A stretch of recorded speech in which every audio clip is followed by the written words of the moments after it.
Welcome back to the AutoNsider, where you come to find out what's new, what's hot, and what's not in the automotive industry. This week, we're reviewing this small crossover, a small SUV from Mazda, the CX-50. We actually spent a little time out in California a couple of years ago when this model was introduced, and we were quite fond of it. I did make mention, though, that the seats were a bit firm when I did that original review.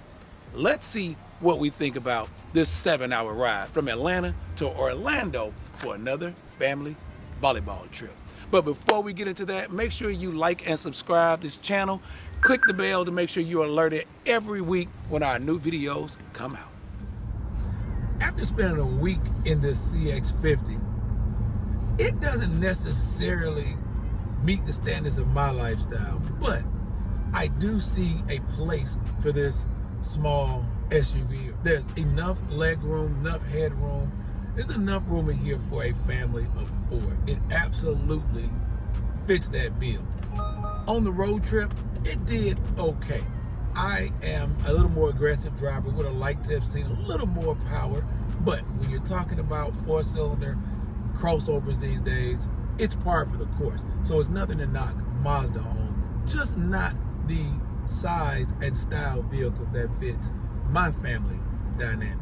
I would have to, though, knock Mazda for not having the new updated USB-C fast charger outlets in here. We were able to overcome that by buying those adapters, so that still would not be enough to prevent me from recommending or purchasing this vehicle if it were in my category, price range, and class of vehicle that I was looking for.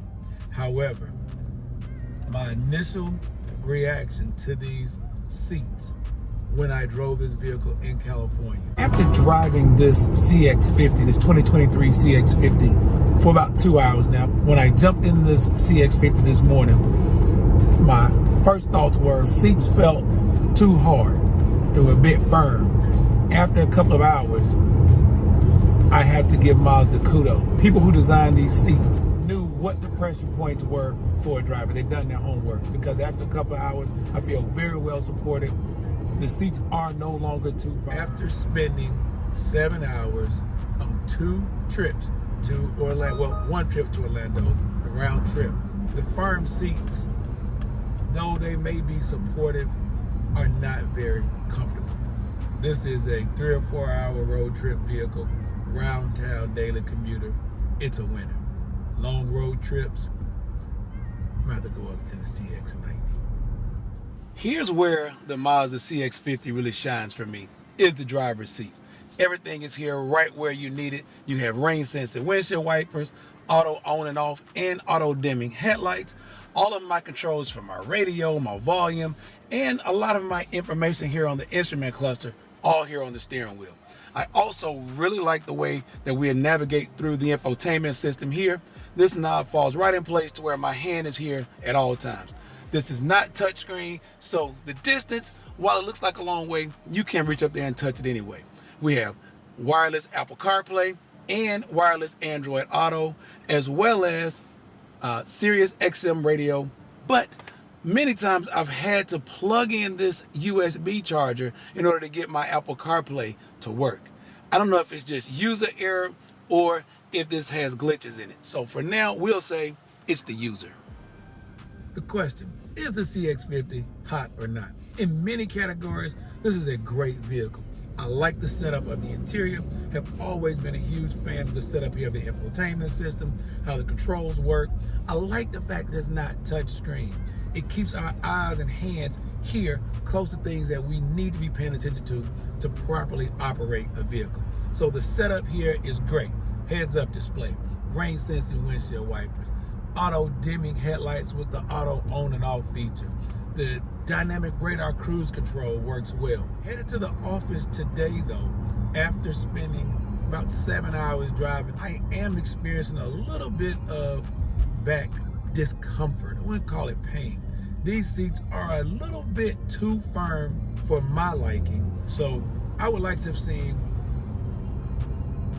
more padded seats, a little more options to control the seat bottom, maybe makes it a little bit longer, and a little more support for my lower back. And then there are the charging ports. This vehicle only has this old-fashioned standard USB chargers, no USB-C fast chargers. So we did have to go out and spend about $5 on adapters to convert our USB-C chargers to this standard USB charger here in the CX-50. Those two things, while inconvenient, are not enough for me to say I wouldn't recommend this vehicle. But if you are a family of more than 4 people and road trips are a thing for you, if firm seats aren't a thing for you, then the CX-50 may not be your top choice. As a daily commuter, it gets good fuel economy. It's got great legroom on the second row, USB charger ports for everybody. This panoramic roof lets tons of light in, and it's a really attractive vehicle. I think this is a huge upgrade from the CX-5. And I know it says it has off-road capabilities, and whoever thinks about driving a Mazda off-road, but I did get a chance to experience on gravel, grass, and off-roading type events while we were in California a couple years ago, and it did perform relatively well. So is it hot or is it not? We'd have to call it warm because it missed on a couple of key pieces for me. But this CX-50 is a nice vehicle. See you next time.